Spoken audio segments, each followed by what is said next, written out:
Hey everyone, this is Tim from Your 6 Studios. Today in this video, I'm going to show you how to remap your ExtremeRate back panels on your PS5 controller. So if you bought this and you want to know how to remap it, simply hold down the middle indicator button right here, and the light is going to go ahead and turn on. So you can see it's red.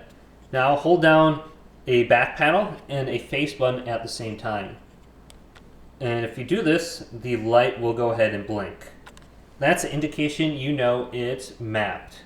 So just hold those two down. Then you can hold down the middle indicator button again, and the indicator light will turn off. Then you can press whatever button you just remapped, and it should be mapped now. So in this case, I unmapped it because I already had it mapped. So I'll show you again real quick.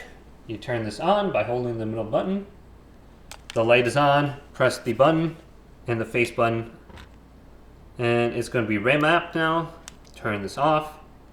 Go back to the game, start playing, and I should be able to jump now. So you can see I'm jumping. Very easy. I have all the other buttons mapped too. So I have slide mapped. Then I have I think this is to open doors. Yep.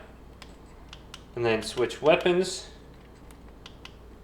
Hopefully this video did indeed help you out. If it did, leave it a big thumbs up.